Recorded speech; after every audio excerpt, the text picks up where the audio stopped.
උදරුවනේ අපි මීට ප්‍රථම පාඩම් පරිච්ඡේදයෙන් කළමනාකරණය කියන විෂය එකකට අදාළව පසුගිය විභාග ප්‍රශ්න සහ ආදර්ශ ප්‍රශ්න සාකච්ඡා කිරීම ආරම්භ කළා.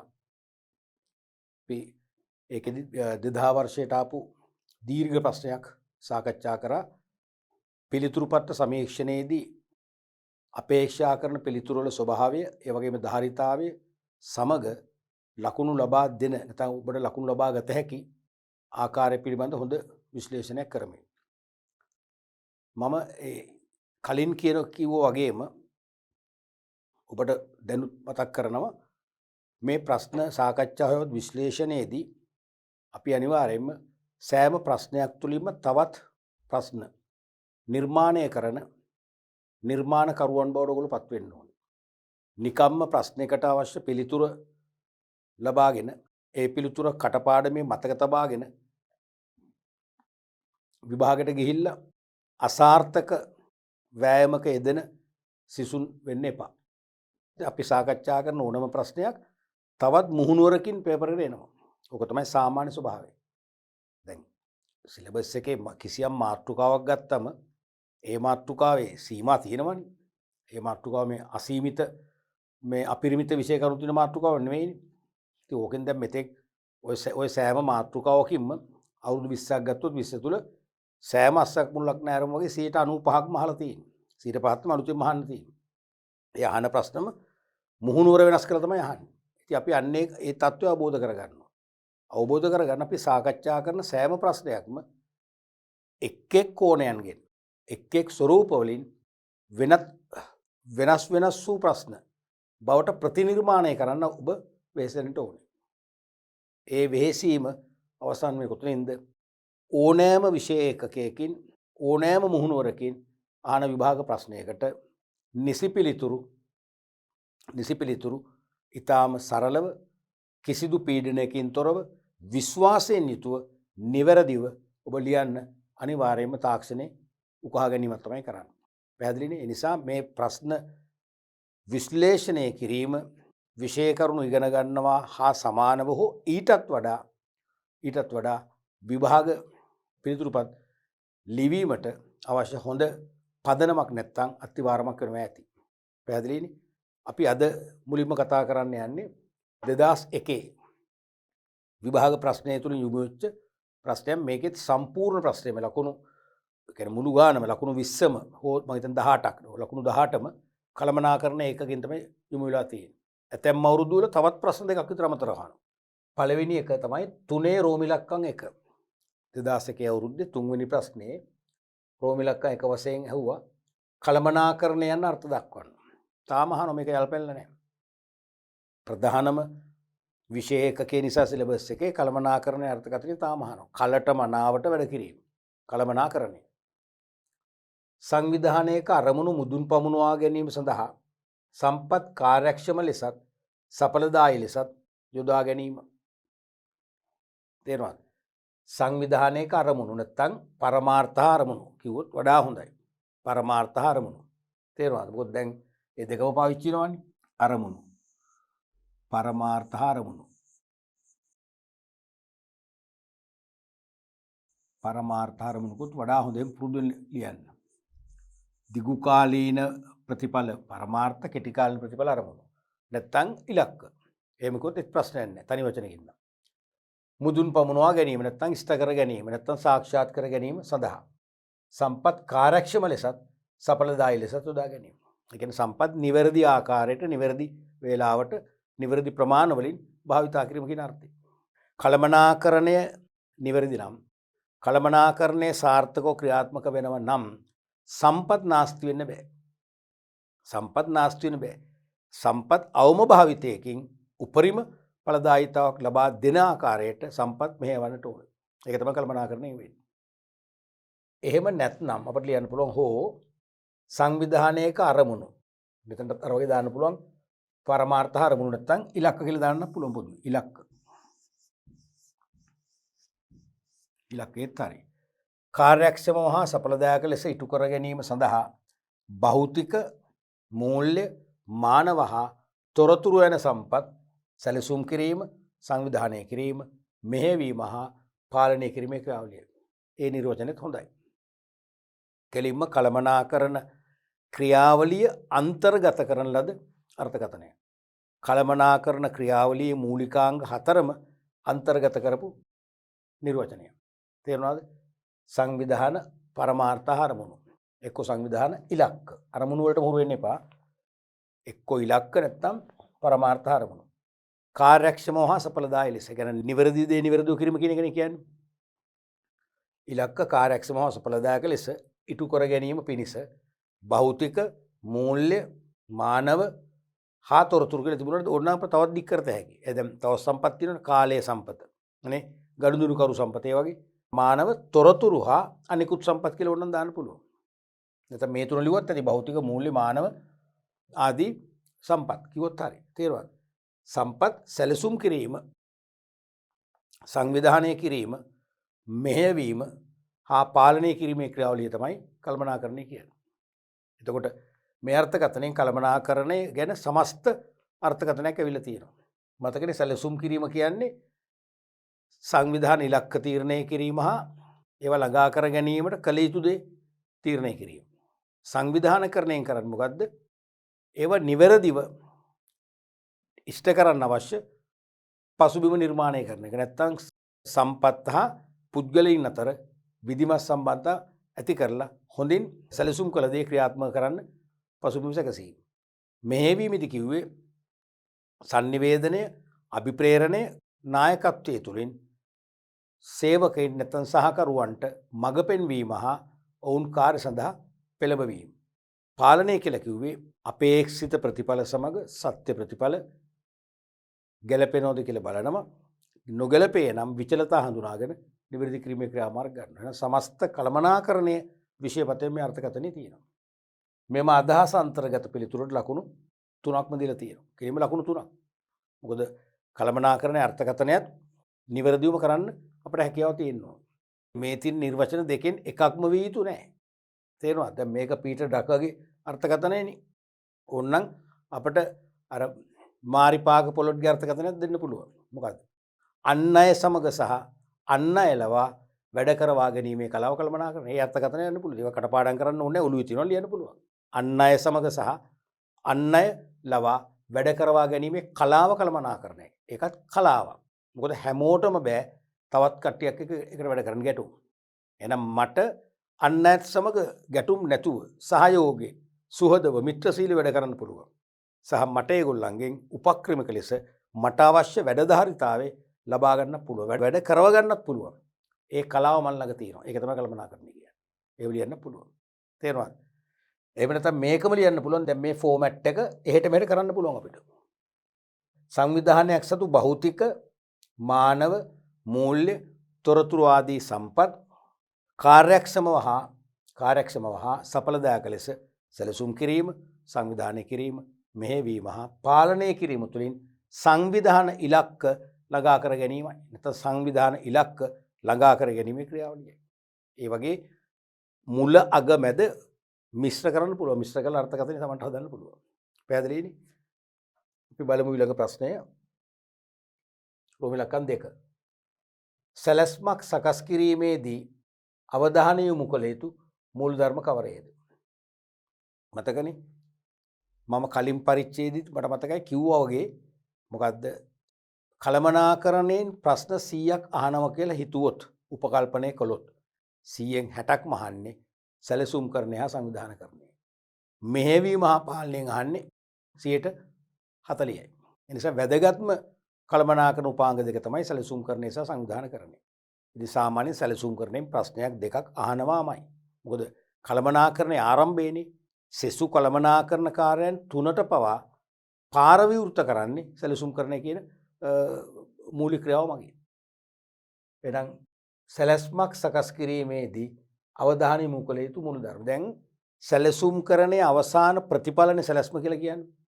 සැලසුම් කරණයේ අවසාන ප්‍රතිඵල අපි ලිඛිතව සමූහගත කරොත් සැලසුම් කරණයේ සමස්තය සාරාංශ කරලා ලිඛිතව සමූහගත කරොත් ගොනු කළොත් අපි ඒක තමයි සැලැස්ම කියන්නේ. ඒ සැලැස්මක් සකස් කරනකොට මූලධර්ම කීපයක් අනුගමනය කරන්න ඕන. ඒ මූලධර්ම වලින් බැහැරව සැලසුම් හදන්න පුළුවන් සැලසුම පිළිගන්නේ. සැලසුමෙන් අපේක්ෂිත ප්‍රතිඵල නෙලා ගන්න අමාරුයි. සැලසුමෙන් අපේක්ෂිත ප්‍රතිඵල අපේක්ෂිත ආකාරයෙන් අපේක්ෂිත ප්‍රමාණයෙන්ම ලැබෙන්නේ නැහැ. මේ මූලධර්ම බැහැර කරුවොත්.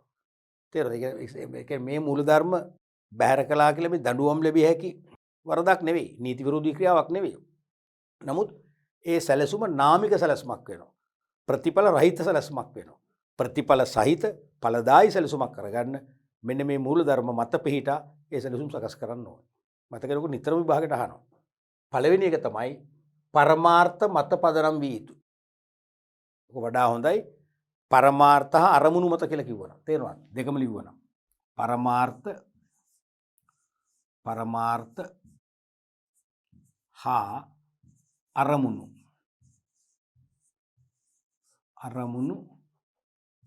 මත පදනම් වීම කියලා ලිව්වනම් වඩා හොඳයි. පදනම් වීම පරමාර්ථ අරමුණු මත පදනම් වීම. ඒ කියන්නේ සංවිධානයේ දැන් සැලසුම් කරන්නේ තීරණය කරන්නේ දිගු කාලීනව ලබා ගන්න අපේක්ෂිත ප්‍රතිඵල, කෙටි කාලීනව ලබා ගන්න අපේක්ෂිත ප්‍රතිඵල. ඒකනේ පරමාර්ථ අරමුණු කියන්නේ. අන්නේ සැලසුම් කරණයෙන් තීරණය කළ ළඟා කරගත යුතු බවට තීරණය කළ පරමාර්ථ අරමුණු මත පදනම්ව තමයි සැලසුම හදන්න ඕනේ. ඒකේ තේරුම ඒ පරමාර්ථ අරමුණු ළඟා කරගන්න පුළුවන් වන විදියට සලකලා සැලසුම හදන්න ඕනේ. අපිට ඕනනම් කිසියම් දෙයක් සැලසුම් කරන්න පුළුවන්නේ අසාර්ථක වෙන්න පුළුවන් බැරිද? පුළුවන්. තරංගයක් ජයග්‍රහණය කරන්න සැලසුම් කරන්නත් පුළුවන්, පරාජය වෙන සැලසුම් කරන්නත් පුළුවන්. පැහැදිලිනේ? අනේ වගේ නම් පරමාර්ථ අරමුණු මත පදනම කියන එකේ තේරුම පරමාර්ථ අරමුණු අපේක්ෂිත ආකාරයෙන්ම ළඟා කරගන්න පුළුවන් වන විදියට තමයි සැලසුම සම්පාදනය කරන්න ඕනේ. එහෙනම් පරමාර්ථ හා අරමුණු නොසලකා ඒක අමතක කරලා සැලැස්මක් හදලා වැඩක් නැහැ. ඒ සැලැස්ම හරියට එන්ජින් එකක් නැති වාහනයක් හා සමානයි. එන්ජින් එකක් නැති වාහනයකට ඉදිරියට ධාවනය වෙන්න බෑනේ. ධාවනය කරන්න එන්ජින් එකක් ඕනේ. තේරෙනවද? එහෙනම් අනිවාර්යයෙන්ම පරමාර්ථ අරමුණු පදනම් කරගෙන ඒව කෙරේ අවධානය යොමු කරලා පරමාර්ථ හා අරමුණු ළඟා කරගන්න පුළුවන් වන විදියට ඕනේ සැලසුම හදන්න. දෙවෙනි මුල් ධර්මය තමයි ප්‍රායෝගිකව ක්‍රියාත්මක කළ හැකි විය යුතුයි. අනිවාර්යයෙන්ම සැලසුම් කරණයෙන් බිහි කරන සැලැස්ම ප්‍රැක්ටිකල් එකක් වෙන්න ඕනේ. ඒ කියන්නේ ප්‍රායෝගික තත්වයන් තුල ක්‍රියාවට නැගී හැකි එකක් වෙන්න ඕනේ. තේරුණාද? දැන් නිදසුනක් වශයෙන් අපි හිතමු මේ සැලසුම හොඳයි. බොහොම ගැඹීර සැලසුමක්. අංග සම්පූර්ණ පරිණත සැලසුමක්. හැබැයි සැලසුම ක්‍රියාත්මක කරන්න සම්පත් නැහැ. සම්පත් නැහැ. නැත්නම් මේ සැලසුම ක්‍රියාත්මක කිරීමේදී විශාල පරිසර දූෂණයක් වෙනවා. එනම් මහජන විරෝධයක්, මහජන කැළඹීමක් වෙන්න පුළුවන්. නෛතික චෝදනාවට ලක් වෙන්න පුළුවන්.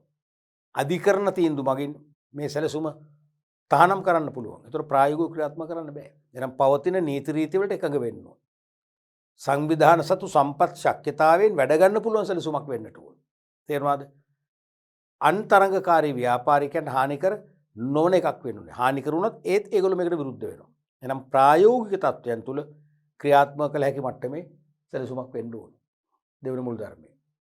තුන්වෙනි මුල් ධර්මය තමයි සරල විය යුතුයි. සරල වෙන්න ඕනේ. සැලසුම සරල වෙන්න ඕනේ. සංකීර්ණ වෙන්න බෑ. සංකීර්ණ වුණොත් එක එක මට්ටම් වල කළමනාකරුවන්ට හෝ කළමනාකර නොවන සේවකයින්ට මේක තේරුම් ගන්න බැරි වෙනවා. තේරුම් ගන්න බැරි නම් ඒගොල්ලන්ගේ දායකත්වය උපරිම ලබා ගන්න බෑ. ඒතර මොකද වෙන්නේ? පරමාර්ථ අරමුණු අපේක්ෂිත මට්ටමින්ම අපේක්ෂා කළ ආකාරයෙන්ම සාර්ථක කරගන්න බැරි වෙනවා. දැන් මේක තේරුම සැමට තේරුම් ගත හැකි විය යුතුයි. සැමට තේරුම් ගන්න පුළුවන් වෙනවා. සරල කියන එකේ තේරුම ඒකයි. සෑම මට්ටමකම සේවකයින්ට සැලසුමේ අන්තර්ගත දේ විශේෂයෙන්ම පරමාර්ථ අරමුණු සහ අවශ්‍ය සම්පත් ඒ සියල්ලම පහසුවෙන් තේරුම් ගත හැකි එකක් වෙනවා. එහෙම තේරුම් ගන්න පුළුවන් වුණොත් තමයි හැමෝටම දැනෙන්නේ ඒ කියන්නේ සංවිධාන දූරාවලියේ ඉන්න එක් තනතුරු වල රාජකාරී කරන සෑම තරාතිරමකම සේවකයින්ට දැනෙන්නේ තමන් විසින් ඉටු කළ යුතු වගකීම් මොනවද? තමන්ගේ රැකියාවේ වගකීම් නිසියාකාරව ඉටු කිරීමට සොයන් පෙළඹවීමක් ඇති කරන්නේ තේරුණොත්නේ. තේරුම් නැත්නම් නෑ. ඒ නිසා අනිවාර්යයෙන්ම හැමෝටම පහසුවෙන් අවබෝධ කරගත හැකි සරල එකක් වෙන්න ඕන. එහෙම වුණොත් තමයි හැමෝගෙම දායකත්වය ගන්න පුළුවන් වෙන්නේ. තේරෙනවද? දැන් ඒ වගේ තර්ක කරන්න. ඇයි මේ සරල වෙන්න ඕන කියලා කියන්නේ? සරල වෙන්න ඕන කියන එකේ තේරුම සරල නොවුනොත් සියලු මට්ටම් වල සේවකයන්ට මේක අවබෝධ කරගන්න බෑ. අවබෝධ කරගන්න බැරි වගකීම් කොහොමද ඉෂ්ට කරන්නේ? දැන් මට තේරෙන්නේ මම මෙන්න මේ වගකීම ඉෂ්ට කළ යුතුයි කියලා මට තේරෙන්නේ නැහැ. තේරෙන්නේ නැහැනේ සැලසුම සංකීර්ණ. තේරෙනවද? ඊළඟට නිශ්චිත කාල පරිච්ඡේදයක් සඳහා වී අනිවාර්යයෙන්ම සැලසුම් කරමින් බිහි කරන සැලැස්ම යම් කාලයකට පමණක් සීමා වෙනවා. සදාකාලික නැහැ. දීර්ඝකාලීනත් නැහැ. දැන් අපි තුමු සැලැස්මක් හදනවා කියලා ඉදිරි වර්ෂ දෙකක් සඳහා දෙකෙන් පස්සේ මේක අදාළ වෙන්නේ නැහැ. ඒ සැලසුම අවලංගුයි. බල රහිතයි. තේරුණාද? එහෙනම් ඉදිරි කාලේ සදා නැවත අලුතෙන් සැලසුම සම්පාදනය වෙන්න ඕනේ. කිසිදු සැලැස්මක් එක දිගටම ක්‍රියාත්මක කරන්න බෑ. ඒක යම් කාලෙන් කාලෙට නැත්නම් අවස්ථාවෙන් අවස්ථාවට. දැන් ඔය ක්‍රිකට් තරඟවලදී පළවෙනි ටෙස්ට් තරඟයට සැලසුමක් හදනවා. පන්දු යවන විදිය, පන්දු යවන්නන් මාරු කරන විදිය, පිටි කරන ලෑස්තුව තේරෙනවද? මුලින්ම ඕපනින් බැට්ස්මන්ලා කවුද? 1 ඩවුන් ඉන්නේ කවුද? 1 ඩවුන් එක්කෙනා අසාර්ථක වුණොත් 2 ඩවුන් එක්කෙනා 3 ඩවුන් එක්කෙනා උඩට ගන්න. මේ වගේ සැලසුමක් තියෙනවනේ. ඒක දෙවන ටෙස්ට් තරඟවලට අදාළ නැහැ. ඒකට වෙනස්ම සැලසුමක් කියන්නේ. ඒ වගේ නිශ්චිත කාලයකට අවස්ථාවකට තමයි සැලසුම සීමා වෙන්න ඕනේ. ඊළඟ එක තමයි සෑම මට්ටමකම කළමනාකරුවන්ගේ සහභාගීත්වය හා කැපවීම අවශ්‍යයි.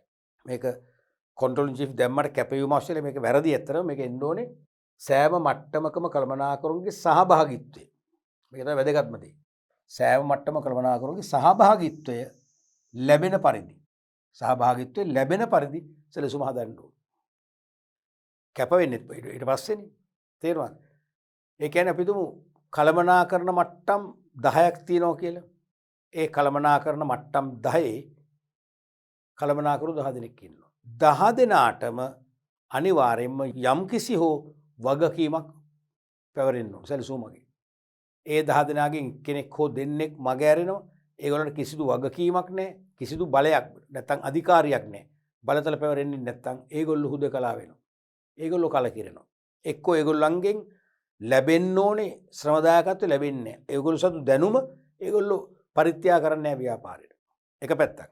එහෙම නැත්නම් ඒගොල්ලෝ කොංකලා හුදකලා වුණා නැත්නම් ඒගොල්ලන්ව නොසලකා හැරියා කියන ඍණ මානසිකත්වයට යටතේ ඒගොල්ලෝ වගකීම් උසුලමින් වගකීම් ඉටු කරන ක්‍රියාවට නංවන කළමනාකරුවන්ගේ කටයුතු වලට අවශ්‍ය සහයෝගය දෙන එකක් නැහැ.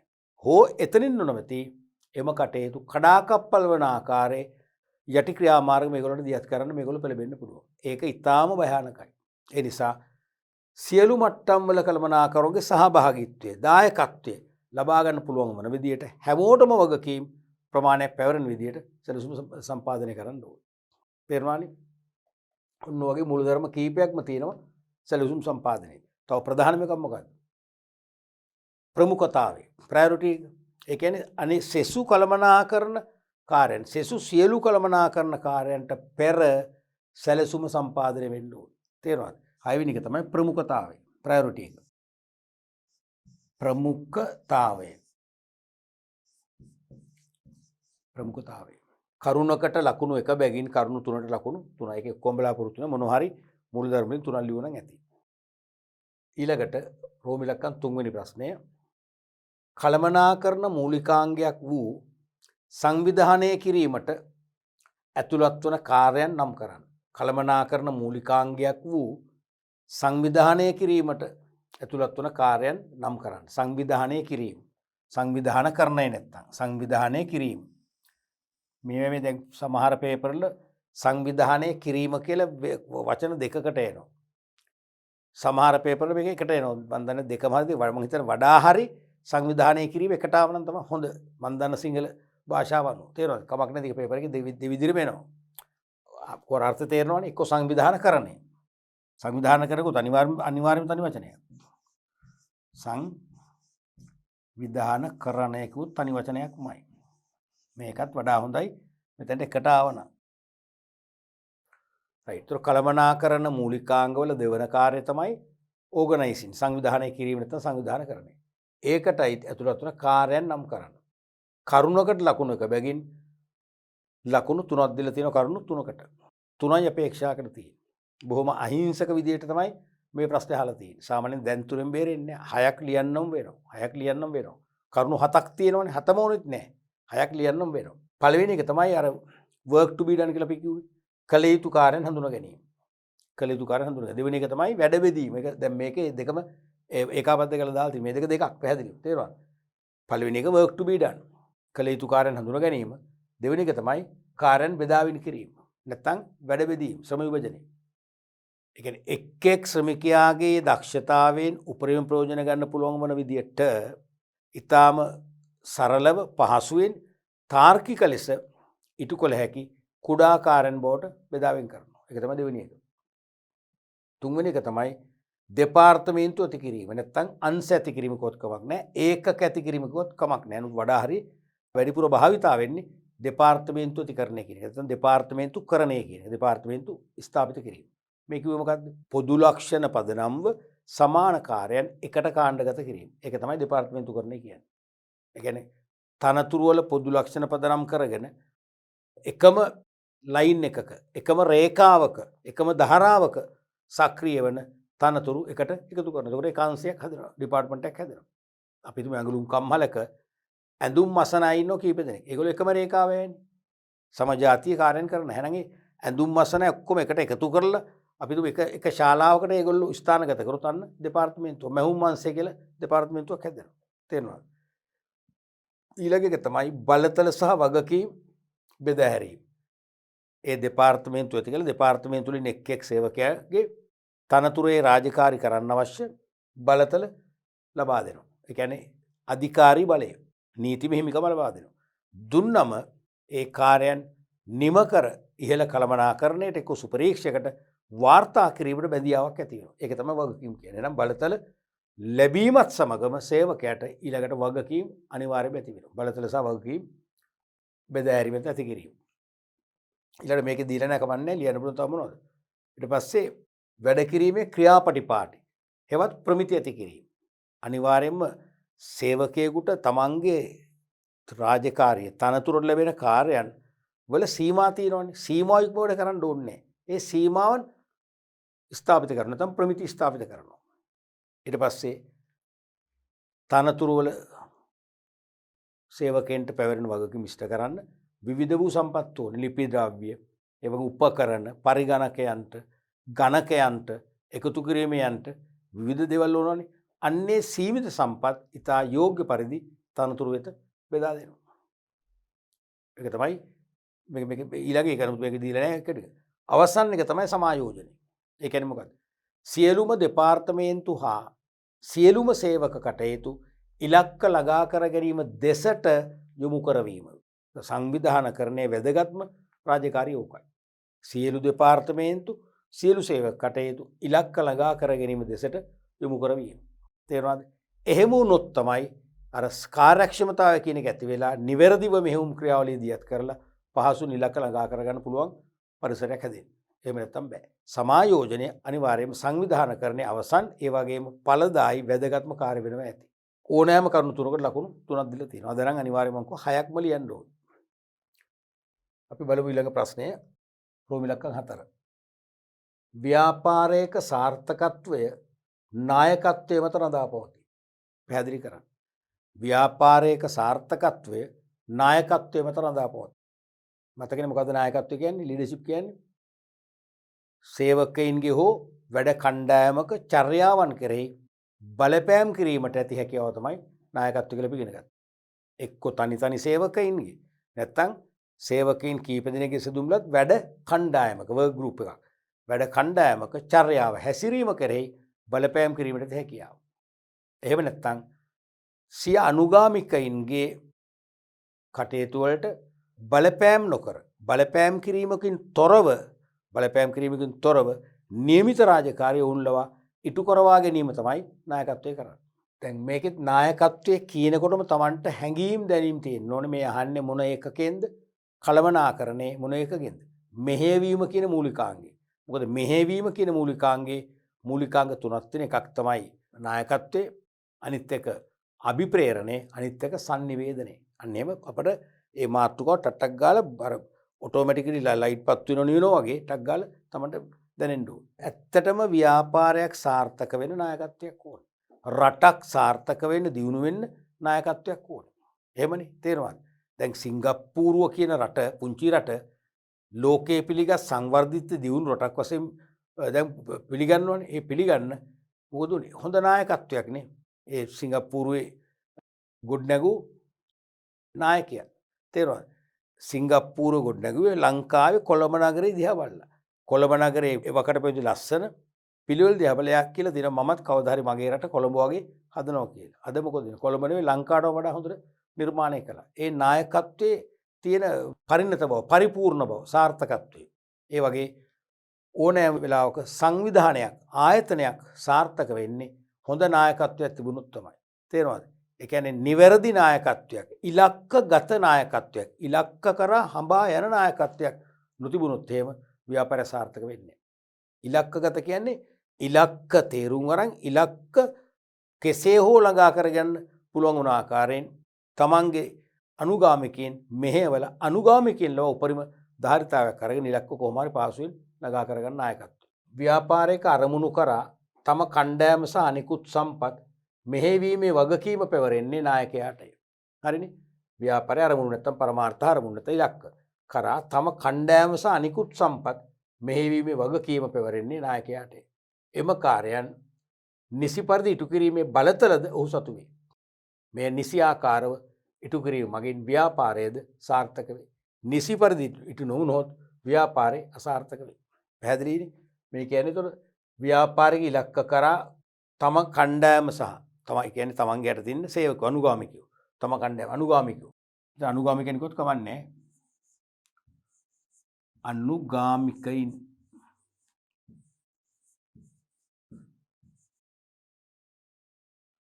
ඉලක්ක කරා තම කණ්ඩායම නැත්නම් අනුගාමිකයින් සහ අනිකුත් සම්පත්. දැන් තමන්ගේ කණ්ඩායම නැත්නම් සේවකයෝ අනුගාමිකයෝ කියන්නේ කවුද?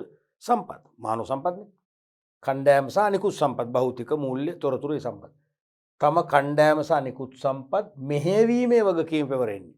හොඳින් ඉලක්ක කරාගෙන යන මෙහෙවීමේ වගකීම පැවරෙන්නේ නායකයාට. ඒ සදා බලතල තියෙන්නේ කාටද? නායකයාට. තේරුණාද? බලතල තියෙන්නේ නායකයාට.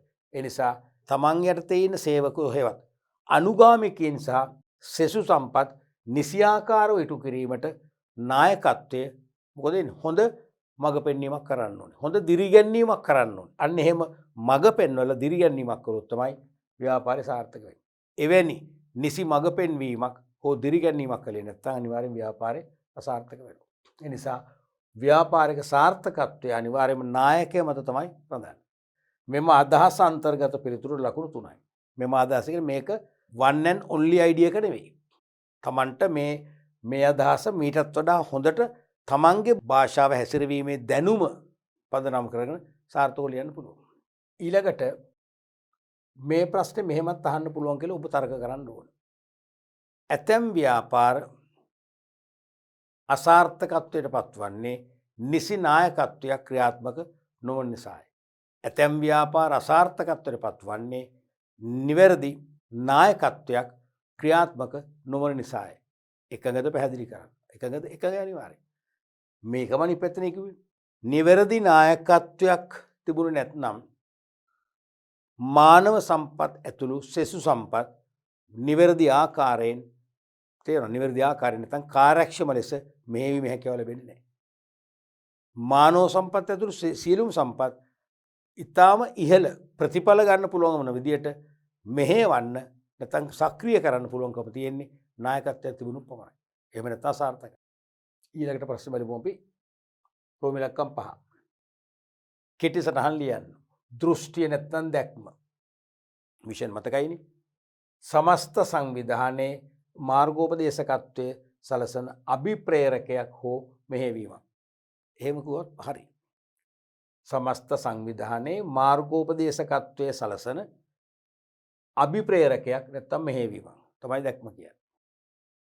එහෙම නැත්නම් හෝ ආයතනයේ අනාගතයේදී කවර තත්වයකට පත්වන්නේද යන්න පිළිබඳ වූ දිගුකාලීන දැක්ම. ආයතනයේ ඉදිරියේදී කවර තත්වයකට පත්වන්නේද යන්න පිළිබඳ වූ දිගුකාලීන දැක්ම. එහෙමත් නැත්නම් සමස්ත ආයතනය සඳහා මඟ පෙන්වන ආයතනයේ සමස්ත කාර්යභාරය සම්බින්ඩනය කරන ප්‍රකාශය. වඩා හොඳ මෙන්න මේක මේ නිර්වචනය. සමස්ත ආයතනය සඳහා මඟ පෙන්වන ආයතනයේ සමස්ත කාර්යභාරය සම්පින්ඩනය කරන ප්‍රකාශය. දැන් ඕනෑම ව්‍යාපාරයක කාර්යයන් ගොඩාක් තියෙනවනේ. තේරෙනවද?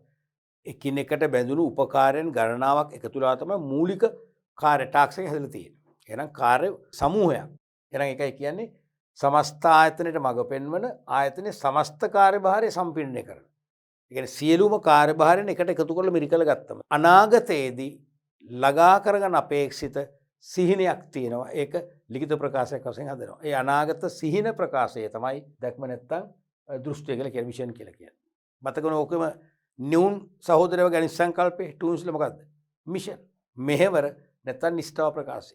ඒ කියන්නේ ව්‍යාපාරයේ කුමක්ද? ව්‍යාපාරයේ ගමන් කරන්නේ මොන ඉලක්ක ඇතුවද? ව්‍යාපාරයේ සමාජ වගකීම් මොනවද? ව්‍යාපාරී දර්ශනය මොකක්ද? ආදී වශයෙන් ව්‍යාපාරය පිළිබඳ විනිවිද භාවයෙන් යුතුව අදහසක් ඇති කරගන්න පුළුවන් වන විදියට මේ දැක්ම ප්‍රකාශයේ සවිස්තර විස්තරාත්මක ප්‍රකාශයක් වශයෙන් ප්‍රතිනිර්මාණය කරොත් ඒක තමයි මෙහෙවර කියන්නේ. එතකොට ව්‍යාපාරයේ කුමක්ද? ව්‍යාපාරයේ ස්වභාවය, ව්‍යාපාරයේ ඉලක්ක හොඳට අවබෝධයක් ලැබෙනවා මිෂන් ස්ටේට්මන්ට් එක කියනකොට. ඒකට ලකුණු එකක් ලැබෙනවා. මේ ඕනම අර්ථකථන මේ තුනෙන් එකක් හරි නැත්නම් මේ තුනට ළඟින් යන එකක් ලියුවොත් ඒත් ලකුණු එක ලැබෙනවා. ඊළඟට දෙක මූල්‍ය පාලන උපකරණ. මේක නම් කළමනාකරන ප්‍රශ්නයක් නෙවෙයි. මේක විතරයි එකම එක ප්‍රශ්නේ පිටින් දාපු එක. ඉතින් කන්ට්‍රෝල් චීෆ්ට සමහරට අමතක වෙලා දැම්මත් දන්නේ මේ ප්‍රශ්නේ. මේක මූල්‍ය කළමනාකරණය සම්බන්ධ ප්‍රශ්නයක්. කමන්න අපි ඒක කතා කරමු. සංවිධානයක මූල්‍ය කටයුතු කාර්යක්ෂමව කිරීම සඳහා යොදා ගන්නා ක්‍රම හා ශිල්පීය ක්‍රම මීට ඇතුළත් වේ. මූල්‍ය පාලන උපකරණ. සංවිධානයක මූල්‍ය කටයුතු. ඒ කියන්නේ මූල්‍ය සපයා ගැනීම, මූල්‍ය යෙදීම දෙකයිනේ. මූල්‍ය සම්බන්ධයෙන් මූල්‍ය කටයුතු සම්බන්ධයෙන් තියෙන කාරණා දෙකයි. එකක් වාසිදායක මාර්ගයන්ගේ මූල්‍ය සම්පාදනය කර ගැනීම. අවශ්‍ය අරමුදල් සපයා ගැනීම. දෙවැනි එක ඒවා ඵලදායී මාර්ගවල ආයෝජනය කිරීම. ඒක තමයි මූල්‍ය කටයුතු කියන්නේ. තේරුණාද? අන්නේ මූල්‍ය කටයුතු කාර්යක්ෂම කිරීම සඳහා යොදා ගන්නා ක්‍රම හා ශිල්ප ක්‍රම ඕන එකක් අපි නම් කරනවා මූල්‍ය පාලන උපකරණ කියලා. මේ උපකරණ මගින් පුළුවන් ව්‍යාපාර මූල්‍යණය කියන එක වඩා විධිමත් සංකල්පයක් බවට පත් කරන්න. ව්‍යාපාරයට ප්‍රයෝජන ගෙන දෙන අර්ථවත් සංකල්පයක් බවට පත් කරන්න පුළුවන්. තේරුණාද? උදාහරණ වශයෙන් මූල්‍ය අනුපාත නැත්නම් ගිණුම් කරන අනුපාත. එහෙම නැත්නම් අයවැය ලේඛන. විශේෂයෙන්ම මුදල් අයවැය ලේඛන වගේ එකක්. අනික සමච්ඡේදන ලක්ෂ්‍ය විග්‍රහය. ලාභ සමච්ඡේදන ලක්ෂ්‍ය බ්‍රේක් ඉවන් පොයින්ට් BEP. මේ කියන්නේ BEP බ්‍රේක් ඉවන් පොයින්ට් එක. මතකයි නේද? BEP. ඒ වගේ මේක වඩා හොඳයි මුදල් අයවැය ලේඛන ගුණ වඩාත් හොඳයි. මුදල් අයවැය. ඊට පස්සේ මුදල් ප්‍රවාහ ප්‍රකාශ. නිශ්චිත කාල පරිච්ඡේදයක් තුළ පිටතින් ව්‍යාපාරය තුලට ගලාගෙන මුළු මුදල් සහ ව්‍යාපාරයෙන් පිටතට ගලාගෙන ගිය මුළු මුදල් වල ඇස්තමේන්තු ප්‍රකාශය. අනිත් එක විගණනය නැත්නම් විගණන වාර්තාව. තේරුණාද? මේ හැම දෙයකින්ම වෙන්නේ මොකද්ද? මූල්‍ය කටයුතු කාර්යක්ෂමව කිරීම සඳහා යොදාගත හැකි ක්‍රමයක් නැත්නම් ශිල්ප ක්‍රමයක් බවට මේ ක්‍රමපත් වෙනවා. ඒකටත් ලකුණු 1යි. ඊළඟට සඵලදායකත්වය. මතකනේ මම කිව්වා සඵලදායකත්වයේ එක්ක කාර්යක්ෂමතාවය. දෙකෙන් එකක් අහන්න නැත්නම් දෙකම අහනවා. බොහෝ විට අහනවා. effectiveness. අපේක්ෂිත අරමුණු නියමිත කාලය තුල නියමිත ආකාරයෙන් ඉටු කර ගැනීම. ඒ කියන්නේ මොකද්ද? යමක් නිවැරදිව කරනවා කියන එකනේ. තේරෙනවද? හෝ නිවැරදි හා උචිත තේරීම. නැත්නම් හෝ නිවැරදි දේ කිරීම. නිවැරදි දේ කිරීම. doing right things කියන එක. තේරෙනවද? වඩා හොඳයි නිවැරදි දේ කිරීම කියන එක. නිවැරදි දෙයක් තෝරගෙන නිවැරදිව කිරීම. නිවැරදි දේ කිරීම. ඕකම තමයි මේ විස්තර කරේ. අපේක්ෂිත අරමුණු නියමිත කාලය තුල නියමිත ආකාරයෙන් ඉටු කර ගැනීම. ඒ කියන්නේ මොකද්ද? නියමිත දේ නියමිත වෙලාවට නිවැරදිව කිරීම කියන එක. එහෙනම් ඒකටත් ලකුණු ඔක්කොම එකක් ලැබුණා. සම්පූර්ණ ලකුණු 3ක් හම්බුණා ඒකට. පැහැදිලිනේ? මම නැවත කියනවා මතක තියාගන්න. කාර්යක්ෂමතාවයේ සඵලදායකත්වයේ කියන එක සෙල්ලම් බහන්න නෙවෙයි. විභාගෙදි ප්‍රධාන මෙවලම්. විභාග ප්‍රශ්න මෙවලමක් කියලා කියන එක දැන් ඔප්පු වෙනවනේ. දැන් මේ ළඟ මේක අහනවානේ. අපි බලමු ඊළඟ ප්‍රශ්නය. 2002 වර්ෂයේ යොමු වෙච්ච තුන්වෙනි ප්‍රශ්න රෝම ඉලක්කය 1. දැක්ම නැත්නම් දෘෂ්ටිය විෂන් කියලා ඉංග්‍රීසියෙන් කියන්නේ අපි සහ මෙහෙවර. එහෙම නැත්නම් නිෂ්ඨාව. මිෂන් ස්ටේට්මන්ට් එකනේ. අතර සම්බන්ධතාවය පැහැදිලි කරන්න.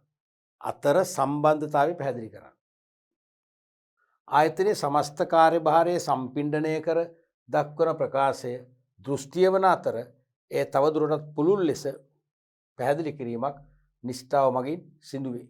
මෙම සම්බන්ධතාවය දැක්වෙන පිළිතුරු ලකුණු 3යි. දැන් මම කියන්නේ මේ පිළිතුර හොඳ පිළිතුරක් නොවේ. ඒ අවුරුද්දේ පේපර් මාකට් වල මමත් හිටියා. පේපර් මාකට් අපි සෑහෙන සාකච්ඡාවක් ගියා. නමුත් කන්ට්‍රෝල් ඉන් චීෆ් එකඟ වුණේ නැහැ මේ උත්තර වෙනස් කරන්න. අපි මුලින් ප්‍රශ්නේ බහිමුකෝ. මේක අහන්නේ දැක්ම හා මෙහෙවර අතර සම්බන්ධතාවය නැත්නම් විෂන් ඇන්ඩ් මිෂන් අතර සම්බන්ධතාවය. දැන් මේකේ ප්‍රශ්න දෙකක් දරුවනේ. එකක් මොකද්ද? එකක් සම්බන්ධතාවය. මේක තමයි පළවෙනි ප්‍රශ්නේ. දෙවෙනි එක පැහැදිලි කරන්න.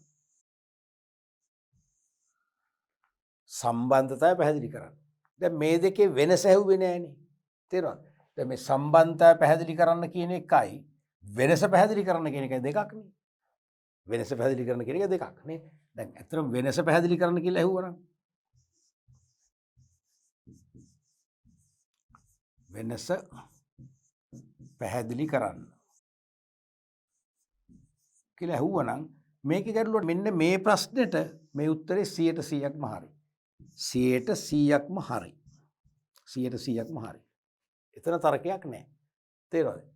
ආයතනයේ සමස්ත කාර්යභාරයේ සම්පින්ඩනය කර දක්වන ප්‍රකාශයේ දෘෂ්ටිය වන අතර ඒ තවදුරටත් පුළුල් ලෙස පැහැදිලි කිරීමක් නිෂ්ඨාවමගින් සිදුවේ.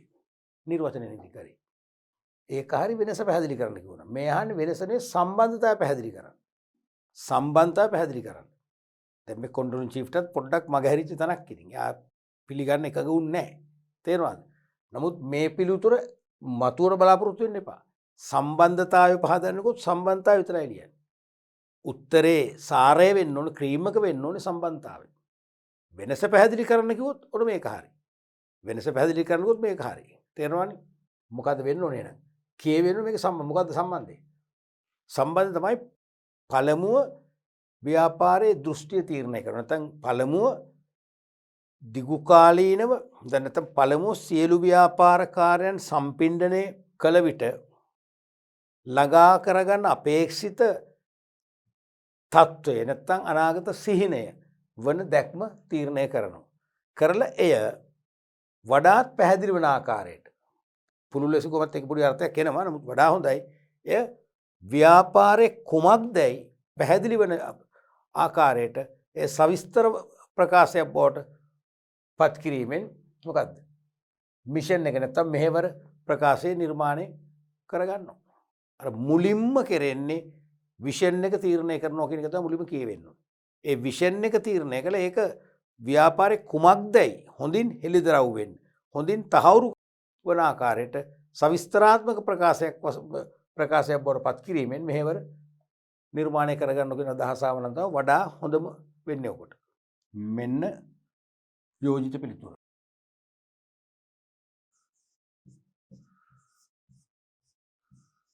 යෝජිත පිළිතුර. තරුණ ලකුණු දෙකක් ලියන්න. මොකද මේකේ ප්‍රශ්න දෙකක් තියෙනවනේ. තේරෙනවද? එහෙනම් පළවෙනි තරුණ ලකුණ ලියනවා ඍජු සම්බන්ධයක් ඇත. ආනේ සම්බන්ධතාවය කියලා අපි කියන මේක සම්බන්ධ ඍජුයි. දෙවෙනි තරුණ ලකුණෙන් මොකද්ද අපි කරන්න ඕනේ? ඔක ඔප්පු කරන්න තියෙන, ප්‍රූව් කරන්න තියෙන, තහවුරු කරන්න තියෙන. තේරුණාද? සියලු කාර්යයන් සම්පින්ඩනය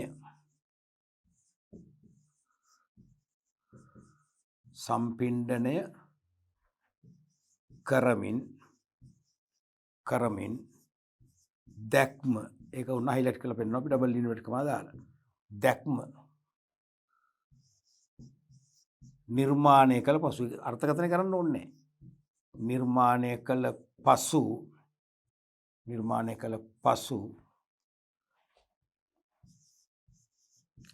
ව්‍යාපාරය කුමක්දයි මොන වගේ ව්‍යාපාරද කියන එක කුමක්දයි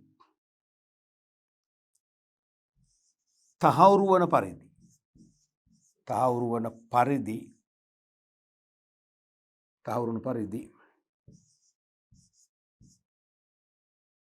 පුළුල් ආකාරයෙන් දැක්ම විස්තර කිරීමෙන්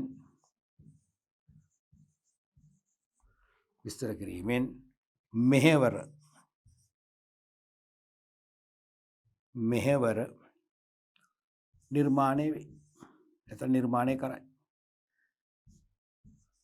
මෙහෙවර නිර්මාණය කරයි කිව්වනම් තමයි හොඳ.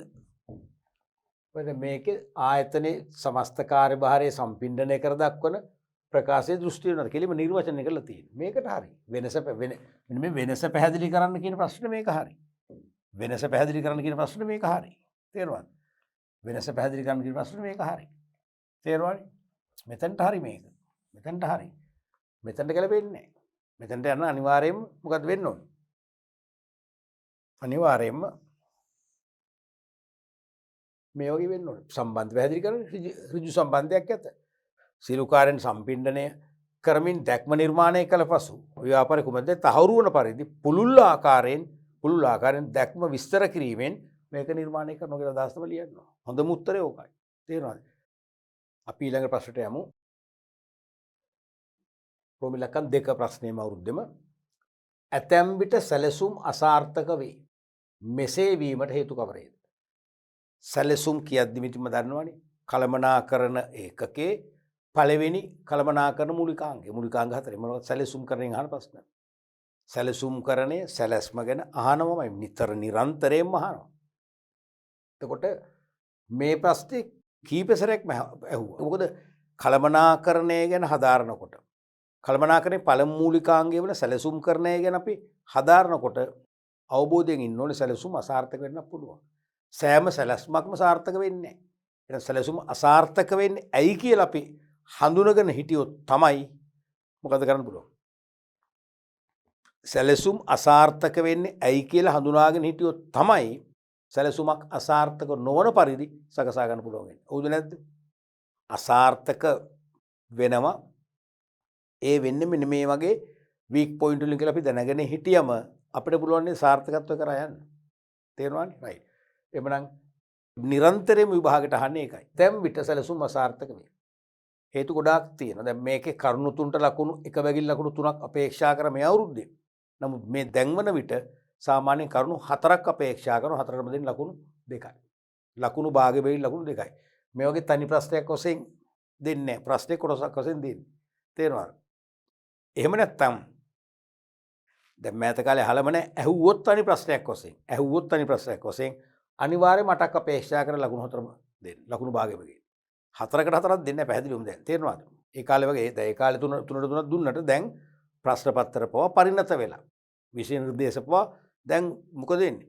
පරිණත වෙලා බර වෙලා නේ. නැත්නම් ඒ වේට් එක වැඩි දැන්. ධාරිතාවය වැඩි. ඒ නිසා දැන් මේක අනිවාර්යයෙන්ම ලකුණු 4ක් ගන්න 8ක් ලියන්නම වෙනවා.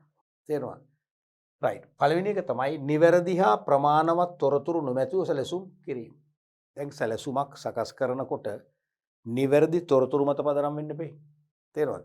නැත්තම් නිවැරදි ඒ වගේම ප්‍රමාණවත් තොරතුරුත් නිවැරදි නැත්නම් තොරතුරු නිවැරදි වුණත් තොරතුරු භාගය හම්බුනේ ප්‍රමාණවත් ලැබුණ නැත්නම් සැලසුම අසාර්ථකයි. ඒතර අපි සකස් කරන සැලැස්ම අංග සම්පූර්ණ සැලැස්මක් නොවේ. ඒ කියන්නේ ඵලදායී ලෙස ක්‍රියාවට නැගිය හැකි. ක්‍රියාවට නැගුවත් ප්‍රතිඵල ගන්න පුළුවන් මට්ටමේ සැලැස්මක් වෙන්නේ නැහැ. තේරෙනවද? එහෙනම් නිවැරදි හා ප්‍රමාණවත් තොරතුරු මතම තමයි සැලැස්ම සම්පාදනය වෙන්න ඕනේ. සැලැස්ම සාර්ථක වෙන්නේ එතකොට නැත්තම් නෑ. දෙවෙනි එක තමයි පසුගිය උපනතීන් හා දත්ත මත පමණක් සැලසුම් සකස් කිරීම. ගොඩක් අය පසුගිය උපනතීන් නැත්තම් ප්‍රවණතා ඒ වගේම පසුගිය දත්ත පදනම් කරගෙන වර්තමාන සැලසුම් හදනවා. අනාගතේ වෙනු සාර්ථක නෑනේ. දැන් මේ සැලසුම හදන්නේ අදර නෙවෙයිනේ හෙට දවසරනේ. නිශ්චිත ඉදිරි කාලයක් සදා. ඒතර ගිය අවුරුදු වල දත්ත පදනම් කරගෙන ගිය අවුරුදු වල උපනතීන් පදනම් කරගෙන සකස් කරු මොකද වෙන්නේ? ඒක තවත් ආපස්සට යනවා. පහුගිය උපනතීන් සහ දත්ත පදනම් කරන සැලසුමක් හදුත් ඒ සැලසුම අතීතයට හරි. තේරෙනවද? අතීතයට හරිනේ. අතීතයට හරි. වර්තමානට හරියන්නේ නැහැනේ. අනාගතයට හරියන්නේ නැහැනේ. තේරෙනවද? මොකද වර්තමානයේ හැදුවත් හදන්නේ අනාගතේ සදානේ. ඒ නිසා සාර්ථකයි. එහෙනම් පසුගිය උපනතීන් හා දත්ත මත පමණක් සැලසුම් සකස් කරනවා කියන්නේ ඒ සැලසුම සම්පාදනය කිරීමේදීම පරණ සැලසුමක් අපි සම්පාදනය කිරීම. නැත්නම් යල් පැන ගිය සැලසුමක්. අනාගත ව්‍යාපාර ලෝකයට තරම් නොගැලපෙන සැලසුමක් අසාර්ථකයි. තුන්වෙනි එක තමයි තිබෙන සම්පත් වලට සාපේක්ෂව ළඟා විය නොහැකි ඉලක්ක සහිතව සැලසුම් කිරීම. තේරෙනවද කතාව? තිබෙන සම්පත් වලට සාපේක්ෂව ළඟා විය නොහැකි ඉලක්ක සහිතව සැලසුම් කිරීම. ඒ කියන්නේ අසාමාන්‍ය ඉලක්කමද සැලසුම් හදනවා. සාර්ථක කරන්න බෑනේ අසාමාන්‍යයි. ඒ කියන්නේ Taman ළඟ පවතින සම්පත් ප්‍රමාණයට ගැළපෙන ආකාරයෙන් සකස් කරොත් තමයි අපිට සැලසුමක් ඉෂ්ට කරගන්න පුළුවන් වෙන්නේ. සාර්ථක කරගන්න පුළුවන් වෙන්නේ. Taman ළඟ සම්පත් තියෙන බොහොම සුළු ප්‍රමාණයක්. නමුත් විශාල ඉලක්ක වලට ගමන් කරන විශාල දැවැන්ත සැලසුමක් හදනවා. සාර්ථක වෙන්නේ නැහැ කවදාකවත්. එහෙම නැත්නම් අපි කියන්නේ අර පමණ ඉක්මවා කියලා. පමණ ඉක්මවා.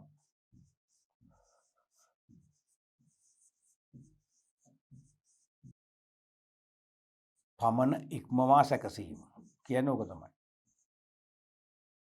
පමණ ඉක්මවා සැකසීම. තේරෙනවද? අපි ළඟ සම්පත් තියෙන කොච්චරක්ද ඒ තියෙන සම්පත් වලින් ප්‍රයෝජන ගන්න පුළුවන් වන මට්ටමේ සැලැස්මක්. සම්පත් ධාරිතයට සමාන වූ සමබර වූ සැලැස්මක්. නමුත් සමබර නැතු අසම සැලැස්මක් ඇදුවොත් කවදාකවත් ඒකට ළඟා කරගන්න බෑ. සිහිනයක් විතරයි. මම ඔක අපි තීරි පාට්ටු උගන්වද්දි මට මතකයි මගේ සහෝදරයාගේ උදාහරණ මම කිව්වා. මතකද? එයාට අර IDB එකට ගිහිල්ලා කාර්මික සංවර්ධන මණ්ඩලෙට මම එක්ක ගියාම උපදෙස් දුන්නා. ඒගොල්ලෝ කිව්වේ කුඩාම බ්ලෙන්ඩර් එක. ටිකක් කල් ගිහිල්ලා අර මැදි මට්ටමේක. සාර්ථක වුණා බස අවුරුද්දක් කමාරක් ගිහිල්ලා ලොකු මේක. නමුත් මෙයා පටන් ගත්තේ ලොකු මේකේ. තේරෙනවද? ඒකේ තමයිගේ තරම ඉක්මවා ගියයි. තේරෙනවද? පමණ ඉක්මවා ගියා. අනික සේවක කැපවීම අඩු වීම. අපි තුමු සැලසුම සාර්ථකව නිම කළා කිසිදු ප්‍රශ්නයක් නැහැ. සැලසුම ප්‍රශස්තයි. හරිද? නමුත් ඒ කොච්චර හොඳ ප්‍රශස්ත එකක් වුණා සේවකයන්ගේ කැපවීම ලැබෙන්නේ නැත්නම් සැලසුම හොඳින් සක්‍රිය කරන්න බෑ. සැලසුම ඉලක්ක කරගෙන යන්න බෑ. සැලසුමෙන් අපේක්ෂිත ඉලක්ක ළඟා කර ගැනීමට නම් සැලසුමෙන් අපේක්ෂිත ඉලක්ක ළඟා කර ගැනීමට නම් අනිවාර්යයෙන්ම සේවකයෝ කැපවීමෙන් වැඩ කරන්න ඕනේ. සේවකයෝ ඉතා කැපවීමෙන් තම දායකත්වය ලබා දෙන්න ඕනේ. එහෙම කැපවීම ලැබෙන්නේ නැත්නම් අනිවාර්යයෙන්ම මොකද වෙන්නේ? සැලසුම අසාර්ථකයි. ඊළඟ එක තමයි sannivedanaye බාධා. අපි තුමු සේවකයොත් කැප වෙනවා. උගත් පළපුරුදු දක්ෂ සේවකයෝ ඉන්නවා. සියල්ලමත් හරි. හැබැයි sannivedanaye බාධා ඇති වෙනවා.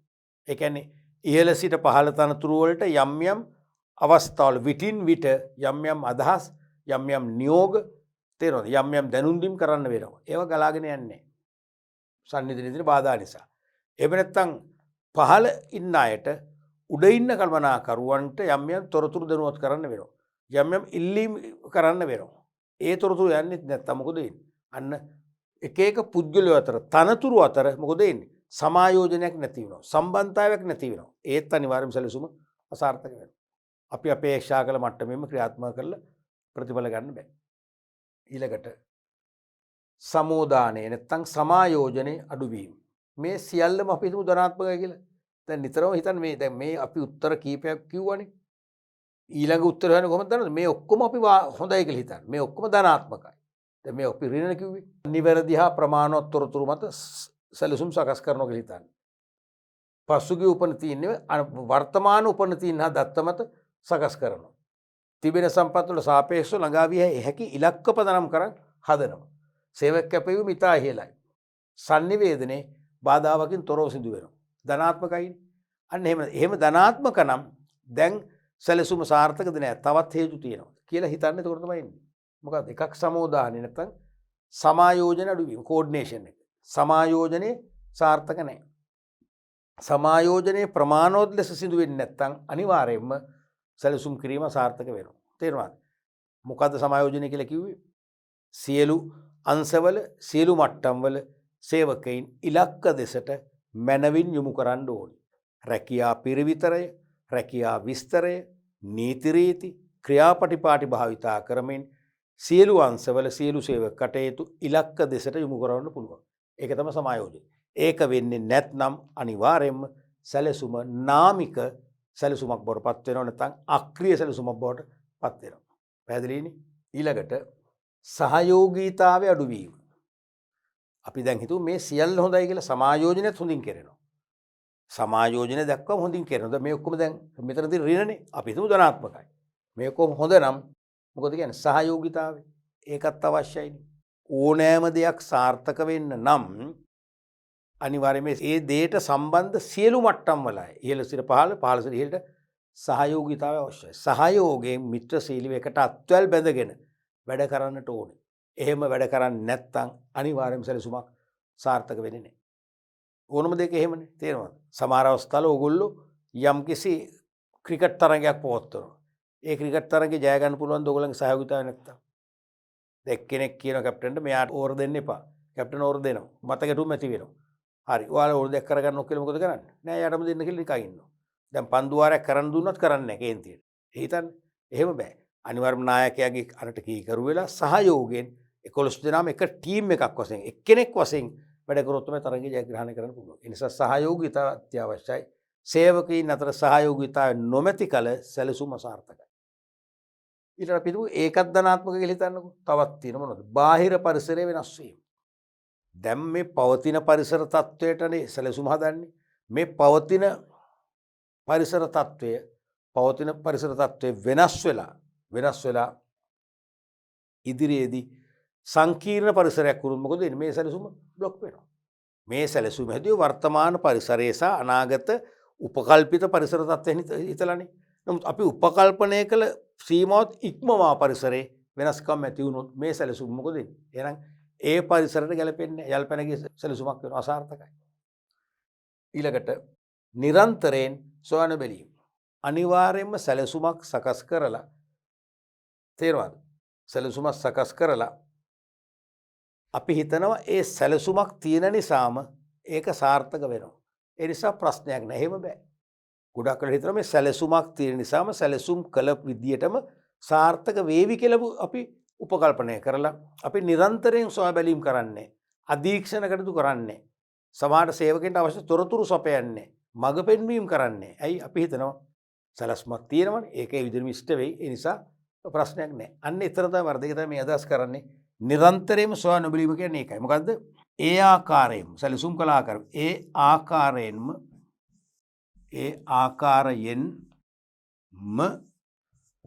සාර්ථක වේයයි. සාර්ථක වේ යයි සිතීම. ඒ ආකාරයෙන්ම සාර්ථක වේ සිතීම. ඒක එක්තරා විදිහේ මෝඩ සිතවිල්ලක් නේ. එහෙම බෑනේ.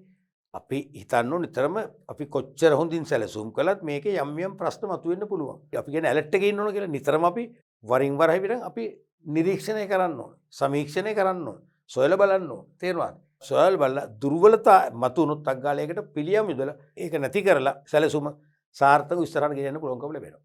පැහැදිලිනේ? ඊළඟට ඉලක්ක පැහැදිලි නොවීම හා ව්‍යාකූලතා. සමහරට මේ සැලැස්මේ ඉලක්ක පැහැදිලි නැහැ. පරමාර්ථ හරමුණු තියෙනවා තමයි නුත් පැහැදිලි නැහැ. නිශ්චිතව හඳුනගන්න බෑ. ඒවයි කියන්නේ හරි ව්‍යාකූලතා තියෙනවා. එහෙනම් ඇත්තරම ව්‍යාකූලයි. එහෙනම් ඒ සැලසුම ක්‍රියාත්මක කරන්න කලමනාකරුවන්ට සමහරට එකපාරට හිතෙන්නේ නැහැ. ඒගොල්ලෝ අන්දමන්ද වෙනවා. මොකද්ද මේ පරමාර්ථය? මොකද්ද මේ පරමාර්ථයේ අරමුණු මැච් වෙන්නේ? මොකද පරමාර්ථයට අනිවාර්යයෙන්ම අරමුණු ගැලපෙන්න එපා. පළමුව තීරණය කරන්න පරමාර්ථ. දිගු කාලීනව ලබා ගන්න අපේක්ෂිත ඉලක්ක. ඒකට ගැලපෙන්නනේ ක්‍රිටිකල් එක නැත්නම් ක්‍රිටිකල් ප්‍රතිඵලවත් අරමුණු තීරණය කරන්නේ. එහෙම ගැලපෙන්නේ නැත්නම් මොකද වෙන සාර්ථකයි. තේරුණාද? අනිත් එක තමයි අපේක්ෂිත සම්පත් නොලැබීම. සමහර විට සැලසුමෙන් ඇස්තමේන්තු කරපු අපට පෙන්වා දීපු සම්පත් ඒ નિયમિત ප්‍රමාණයේ નિયમિત තත්වයන්ගෙන් ලැබෙන්න ඕන. එක්ක අපිට සම්පත් ලැබෙන්නේ අඩුවෙන්. නැත්නම් සම්පත් නියම ප්‍රමාණය ලැබෙනවා. හැබැයි ඒ ලැබෙන භෞතික සම්පත් වල ගුණත්වය ඊටම බාලයි. එහෙම වෙන්න බෑ. ඒ නිසා අනිවාර්යයෙන්ම අපේක්ෂිත සම්පත් අපේක්ෂිත ආකාරයෙන් ලැබුණොත් තමයි සැලසුම සාර්ථක වෙන්නේ. ලැබුණ නැත්නම් මොකද වෙන්නේ? සැලසුම අසාර්ථක වෙනවා. සැලසුම අසාර්ථක වෙනවා. මෙන්න මේ වගේ ප්‍රධාන කාරණා කීපයක් තුලින්ම වෙන්නේ මොකද්ද? සැලසුම අසාර්ථක තත්ත්වයටපත් වීම. තේරුණාද? නමුත් තවත් හේතු තියෙනවා. ඔන්න අපිට තව එකක් ලියමු. මොකද්ද? හොඳ තත්ත්වයෙන් ක්‍රියාත්මක කරනවා කියනකො මේ සියලුම සාධක දැන් මෙතන තියෙන ඍණේවනේ ධනාත්මක කියලා හිතන්නකෝ. සියල්ල ධනාත්මක වුණත් සැලසුම ඒත් අසාර්ථක වෙන මොකෝ. නිවැරදි නායකත්වයක් නැහැ. හොඳ නායකත්වයක් නැහැ. නිවැරදි නායකත්වයක් ලැබුණොත් තමයි තරගයක් ජයග්‍රහණය කරන්න පුළුවන්. මේකත් තරගයක් හා සමානයි. එහෙනම් නිවැරදි නායකත්වයක් මගින් සේවකයින් හොඳින් තේරුම් අරගෙන සේවකයින්ගෙන් වැඩ ගැනීමේ කලාව කියන ශිල්ප ක්‍රම පාවිච්චි කරලා සේවකයන්ගේ උපරිම ධාරිතාවෙන් යුක්තව වැඩගත්තොත් එයාට උපරිම මඟ පෙන්වීමක් කළොත් ඒගොල්ලන්ට තොරතුරු ලබා දුන්නොත් ඒගොල්ලන්ව අභිප්‍රේරණය කළොත් නේද? එහෙම කළොත් තමයි ඒගොල්ලන්ගේ වැඩ ගන්න පුළුවන් වෙන්නේ. ඒ නිසා අනිවාර්යයෙන්ම හොඳ නායකත්වයකුත් අවශ්‍යයි. එහෙනම් යහපත් නායකත්වයක් නොලැබීම. ඒකත් එක හේතුව.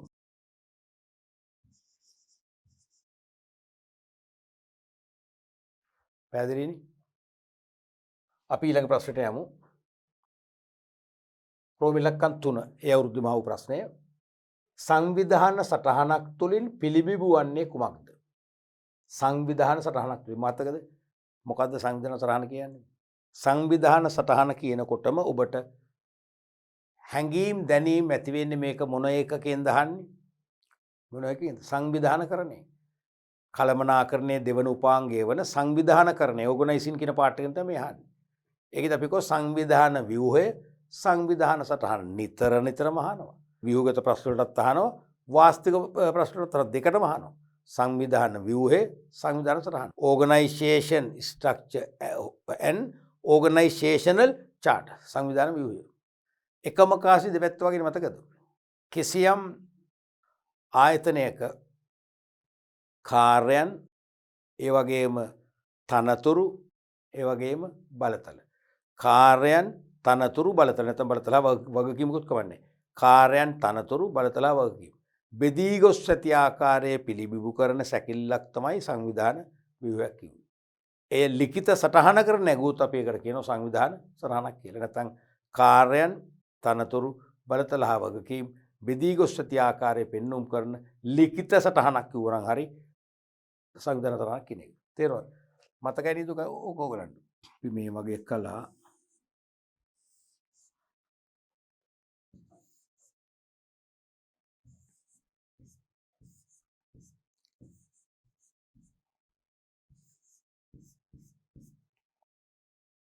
මේ වගේ මතකයි. මෙතන ඉන්නවා A කියලා කෙනෙක්, මෙතන B, මෙතන C, මෙතන D, මෙතන E, මෙතන F, G, H, I, J, K, L, M, N, O, P, Q, R ආදී වශයෙන්. තේරුණාද? දැන් මේක හොඳ සංවිධාන සටහනක්. මෙන්න මේ කියන්නේ මොකද්ද? කාර්යයන්. අංක 1 කාර්යයන්. අංක 1 කාර්යයන්. කාර්යයන්. 2 තනතුරු. 3 බලතල හා වගකීම් කියලා අපි ගමු. මොකද බලතල ලැබීමත් සමගම වගකීම් ඇති වෙනවා. කරන්ට් එක වගේ. බලතල ලැබෙනකම් වගකීම් නැහැ. තේරුණානේ? කාර්යයන් කියන එක තේරෙනවනේ? තනතුරු බලතල කියන්නේ මොකද්ද? කිසියම් තනතුරක නියැලෙන කෙනෙකුට පැවරෙන කාර්යන් ඉටු කරන්න ඉහළින් ලැබෙන විධිමත් හිමිකම. නැත්නම් නීත්‍යානුකූල ලබා දෙන හිමිකම. පත්විමි ලිපියකින් දෙනවා මෙන්න මේ තනතුර මෙන්න මේ වැඩ කරන්න ඕන කියලා. ඒක තමයි විධිමත් අධිකාරිය. අන්න ඒකෙන් තමයි බලතල ලැබෙන්නේ. බලතල ලැබුණන් පස්සේ නිකන් ඉන්න පුළුවන්ද? බෑ. අපිට නියමිත කාලය තුල අපේ අපේක්ෂිත නියමිත ධාරිතාවේ නිම කර පෙන්වීමට බැඳියාවක් ඇති වෙනවා. බැඳියාව තමයි වර්කින් කියන්නේ. නිසා බලතල ලැබීමත් එක්කම වර්කින් ඇති වෙන නිසා අපි මේ දෙක එකට ලියුවා. එහෙනම් සංවිධාන සටහනකින් මෙන්න මේ සියල්ල නිරූපණය වෙනවා. මෙතන තනතුරු තියෙනවානේ. තනතුරු හැදෙන්නේ කොහොමද? කාර්යයන් අනුව. කාර්යයන් වැඩි වෙන්න තනතුරු සාපේක්ෂව වැඩි වෙනවා. කාර්යයන් අඩු වෙන්න තනතුරු අඩු කරන්න පුළුවන්කම ලැබෙනවා. එහෙනම් මේ තියෙන මේ තනතුරු තියෙනවා. හරිද? කාර්යයන් තියෙනවා. ඒ දැන් මේ සෑම තනතුරකම කාර්යයක් නියෝජනය කරන්නේ. දැන් මෙතන CEO නම් ප්‍රධාන විධායක නිලධාරී නම් අපි මෙතන අලෙවිකරණ අධ්‍යක්ෂකවරයා. මෙතන නිෂ්පාදන අධ්‍යක්ෂකවරයා. කාර්යන හරිනේ. කාර්ය නම් කාර්යනුත් කියවෙනවා, තනතුරුත් කියවෙනවා. කාර්යන් ටිකත් කියවෙනවා, තනතුරු ටිකත් කියවෙනවා. ඒ තනතුරු වලට ගියපු බලතල සහ වගකීම් ටිකත් අපට ආරෝපණය වෙනවා. තේරුණාද? මොකද A ගෙන් B ටයි C ටයි බලතල ලැබෙනවා. B ගෙන් D ටයි E ටයි බලතල ලැබෙනවා. E ගෙන් මේගොල්ලන්ට ලැබෙනවා. මෙතන C ගෙන් F සහ G ට බලතල ලැබෙනවා. F ට ලැබිච්ච කොටස N සහ O ට පවරනවා ආදී වශයෙන් යන්නේ. එහෙමනම් මේකේ කාර්යයන් තේරෙනවා, තනතුරු පේනවා, බලතල සහ වගකීම් බෙදී ගොස් ඇති ආකාරය පේනවා. එහෙනම් ඔක තමයි අහන්නේ. එතකොට සංවිධාන සටහනක් තුළින් පිළිබිඹු වන්නේ කුමක්ද? එක තමයි ආයතනය තුල කාර්යයන් බෙදී ඇති ආකාරය. අනිවාර්යෙන් කාර්යයන් කොහොමද බෙදලා තියෙන්නේ? දෙවැනි එක තනතුරු බෙදී ගොස් ඇති ආකාරය. කාර්යයන් බෙදාවෙන් කරන් පස්සේ එක්කෝ තනි කාර්යයන් නැත්නම් කාර්යයන් කීපයක් නැත්නම් කණ්ඩායම් ක්‍රමයකට කාර්යයන් තේරෙනවද? එහෙනම් අනිවාර්යයෙන්ම ආයතනය තුල කාර්යයන් බෙදී ගොස් ඇති ආකාරය වගේම තනතුරු බෙදී ගොස් ඇති ආකාරය පෙන්눔 කරනවා. තුන්වෙනි එක තමයි බලතල බෙදී ගොස් ඇති ආකාරය. මතකනේ කාර්යයන් තනතුරු බලතල. තනතුරු බෙදලා තනතුරු හැදුවට මදි තනතුරට පත් කරන ශ්‍රමිකයාට සේවකයාට එම කාර්ය නිසියාකාරව ඉටු කරන්න කිසියම් නීතිමය හිමිකමක් ඕන එක තමයි බලතල කියන්නේ. පත්විමි ලිපිය මගින් දෙන ඔය බලතල මෙන්න වාගේ ජොබ් එක මෙන්න කරන්න තියෙන කාර්යයන් ටික කියලා. තේරෙනවද? බලතල බෙදී ගොස් ඇති ආකාරය. බලතල ලැබුණොහම මොකද වෙන්නේ? වගකීමක් ඇති වෙනවා. දැන් නිකන් ඉන්න බෑ. අයිස් ගන්න බෑ. තේරෙනවද? අනිවාර්යයෙන්ම ඒ බලතල දීලා පැවරූ කාර්ය ටික අනිවාර්යයෙන්ම කාර්ය එක හෝ කීපය නිසියාකාරව ඉෂ්ට කර ඉහළ සුපරීක්ෂකයින්ට කළමනාකරනට පෙන්වන්න බැදියාවක් ඇති වෙනවා. අවසන් එක තමයි sannivedanaya ගලා යන ආකාරය. එක සැරයක් විභාගයට MCQ ප්‍රශ්නයක් අහලා 90ක් මොක වැරද්දුව කියලා ඇගීම් වාර්තාව තියෙනවා. ඒක අනාගන්න නැති. තේරෙනවද? sannivedanaya ගලා යන ආකාරය කියන එක. දැන් ඇත්තටම සංවිධාන සටහනකින් පෙන්눔 කරන ප්‍රධානම සාධකය කියලා උත්තර පහක් දුන්නා. ඒ උත්තර පහෙන් එදා තෝරන්න උනේ ඒ අවුරුද්දේ මෙන්න මේක. sannivedanaya ගලා යන ආකාරය මේක පේනවා. දැන් මේක ඉස්සෙල්ලා පෙන්නු chart එකේ මේ තියෙන්නේ. A ගෙන් C ට sannivedanaya වෙනවා. C ගෙන් F ට සහ G ට, G ගෙන් P Q R ට, F ගෙන් N O ට. ඒ වගේ එහෙනම් අනිවාර්යෙන් මේ හැම එකේම තියෙනවා මොකද්ද sannivedanaya ගලාගෙන යන ආකාරය. එහෙනම් ඉහළ සිට පහළට තමයි තොරතුරු sannivedanaya වෙන්නේ කියන්නේ. ඉහළ සිට පහළට කියන්නේ මොකද්ද? සිරස් sannivedanayak කියන එක. තේරෙනවද?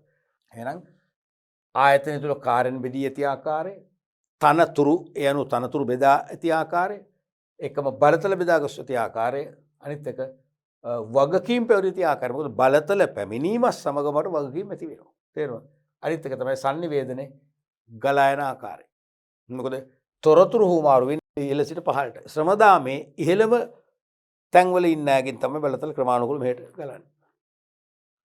ඉහත කරුණු අඩංගු පිළිතුරට ලකුණු 3ක් දී යුතු අතර අනෙක් පිළිතුරු වල ස්වභාවය මත ප්‍රමාණවත් ලකුණු ලබා දෙනවා. නම් මේ කියන කරුණු 3ක් ඇතුළත් නම් අනිවාර්යයෙන්ම ලකුණු 3 හම්බ වෙනවා. නැත්තම් මෙතන වෙනස් නම් ඒ පිළිතුරේ ස්වභාවය අනුව ලකුණු දෙන්න කියලා කියන්නේ. ඒ කියන්නේ පැති දෙකකින් chance තියෙනවා. එකක් ඍජු ක්‍රමය අනිත් එක වක්‍රව ලකුණු ගන්න පුළුවන් ඔබට. පොඩ්ඩක් එමේ කරලා. right. බලන්න ඊළඟ ප්‍රශ්න රූම ඉලක්කම් 4. බලතල හා වගකීම් අතර සම්බන්ධතාව පැහැදිලි කරන්න. බලතල සහ වගකීම් අතර සම්බන්ධතාව පැහැදිලි කරන්න. දැන් මේකත් අහන්නේ නිර්වචන නෙවෙයි. මේ දෙකේ සම්බන්ධය බලමු කොහොමද තියෙන්නේ කියලා. යමක් කිරීමට හෝ අනකිරීමට හෝ සම්පත් වෙන් කර දීමට නීත්‍යානුකූලව ලැබෙන බලය බලතල වන අතර. නීත්‍යානුකූලව ලැබෙන බලය බලතල වන අතර එම බලතල මත පවරන ලද කාර්ය ඉටු කිරීමට ඇති බැඳීම වගකීම වේ. ඔව්. එම බලතල මත පවරන ලද කාර්ය ඉටු කිරීමට ඇතිවන බැඳියාව වගකීම තමයි.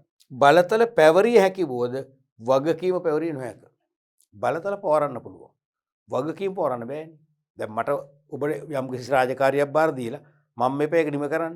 තේරෙනවද? ඒ නිසා ඒක කාටවත් පවරන්න බෑ. මොකද වගකීම. බලතල පවරන්න පුළුවන්. තේරෙනවද? දැන් මේකෙත් හොඳම ක්‍රමය නෙමෙයි මේ. මේකත් මොකද මේකෙත් අහන්නේ සම්බන්ධතාවය. සම්බන්ධතාව තමයි පළවෙනි එක. පැහැදිලි කරන් දෙවෙනි එක. දැන් මේ දෙකෙත් මේ දෙක කියුන්නේ නැහැ. යමක් කිරීමට හෝ අනකිරීමට හෝ සම්පත් වෙන් කර දීමට. මෙච්චර ලෝඩ් එක නැතත් යමක් කිරීමට ගුණන් ඇති. යමක් කිරීමට හෝ අනකිරීමට හෝ සම්පත් වෙන් කර දීමට නීත්‍යානුකූලව ලැබෙන බලය බලතල වන අතර. වන අතර එම බලතල මත පවරන ලද කාර්ය ඉටු කිරීමට ඇති බැඳීම වගකීම වේ. ඒක බලතල පැවරිය හැකි වූද වගකීම පැවරිය නොහැක. කමක් නැහැ මේක අවුලක් නැහැ. හොඳම ක්‍රමය මොකක්ද? හොඳම ක්‍රමය තමයි බලතල පවරාදීමත් සමගම වගකීම් ඇතිවේ. බලතල පවරාදීමත් සමගම වගකීම් ඇතිවේ කියලා කිව්වොත් වඩාම හොඳ. ඒක තමයි සම්බන්ධය. තේරුණාද? දැන් මම රැකියාවකට ගියාම මට කිසිම කෙනෙක් ඒ ජොබ් එකේ වැඩ කරන්න කියලා කියන්නෙත් නැහැ, උපදෙස් දෙන්නෙත් නැහැ. ඒ ගැන මාත් එක්ක කතා කරන්නෙත් නැති මමත් ඔහි ඉන්නවා. වගකීමක් නැහැ. සමහර ඒගොල්ලොත් එක්ක මම විහිළු කර කර සින්දු කී ඉන්නවා. නමුත් කිසියම් පත්වීමේ ලිපියක් මට අතට දුන්නොත් පත්වීමේ ලිපියේ තියෙන මාව පත් කළ තනතුර. තනතුරට අදාළ කාර්යයන් ටික විස්තර කරලා තියෙනවා. අන්න ඒ ටික මම කරන්න ඕනේ. අන්න ඒ ටික කරන්න තමයි මට මේ බලය ලැබෙන්නේ. තේරුණාද? ඒකයි මේ කියන්නේ බලතල ඒ වගේ පත්වීම ලිපියක් මගින් බලතල දුන්නොත් මං එදාට සින්දු කියලා හරියන්නේ නැහැ. ළඟ ඉන්න අයත් එක්ක කතා කරලා හරියන්නේ නැහැ. මම වැඩ කරන්න ඕනේ. මොකද වැඩ කරන්න ඕන කියන්නේ වගකීම. එහෙනම් බලතල ලැබීමත් සමගම වගකීම් ඇති වෙනවා. ඒ ටික කිව්වොත් හොඳටම ඇති. මෙච්චර විස්තරයක් නැතුව. එහෙනම් සම්බන්ධ වෙතින් මේක කියලා තියෙනවා. සම්බන්ධතාව පැහැදිලි කර ඇති පිළිතුරු ලකුණු 3යි. සම්බන්ධතාවය කියවෙන්නේ. පැහැදිලිනේ? රයිට්. අපි යමු ඊළඟ ප්‍රශ්නෙට. රෝම ඉලක්කම් 5 ඒ ප්‍රශ්නේ අවසන් කොටස. පාලනය අවශ්‍ය වන්නේ ඇයි? පාලනය මතකනේ කන්ට්‍රෝලින් කියන කළමනාකරනවල 4 මූලිකාංග කියලා අපිට දැන් දැනෙන්න ඕනේ. පාලනය නැත්නම් පාලනකරණය අවශ්‍යයි. සැලසුමට අනුව අපේක්ෂිත කාර්ය හා සිදුවන කාර්ය සසදා බැලීම සඳහා විචලනයන් නැත්නම් ඒවා නිවැරදි කිරීම සඳහා අවශ්‍ය ක්‍රියාමාර්ග ගැනීම සඳහා පාලනය අවශ්‍යයි. පාලනකරණය කරන්නේ මොකද්ද? නිවැරදිකරණ එකනේ. නිවැරදිකරණ එකයි. තේරෙනවද? එහෙනම් පාලන අවශ්‍යනේ මොකටද? අපේක්ෂිත ප්‍රතිඵල තියෙනවනේ. තේරෙනවද? ඒ වගේම අපේක්ෂිත කාර්ය හා සිදුවන කාර්ය. අපේක්ෂිත කාර්ය සහ දැනටම සිදුවන සත්‍ය කාර්යන කියන්නේ අපේක්ෂිත කාර්ය හා සිදුවන නැත්නම් සත්‍ය. සත්‍ය. අපේක්ෂිත කාර්ය හා සිදුවන කියන සත්‍ය. ඒත් හරි. සත්‍ය කාර්ය. සසඳා බැලීම සඳහා තේරෙනවද? පාලනය අවශ්‍ය වෙන්නේ සැලසුමේ තියෙන අපේක්ෂිත තත්ත්වේනේ. තේරෙනවද? අපේක්ෂිත තත්ත්වය එන අපේක්ෂිත කාර්ය කියන්නේ ඒක අපේක්ෂිත කාර්ය සත්‍ය කාර්යයත් එක්ක සංසන්දනය කරන බලනවා. බැලුවම විචලනයක් තියෙන්න පුළුවන්. නොගැලපීමක් තියෙන්න පුළුවන්. එහෙනම් අන්නේ විචලනේ හොයාගෙන ඒක නිවැරදි කරන්න ක්‍රියාමාර්ග ගන්නවා.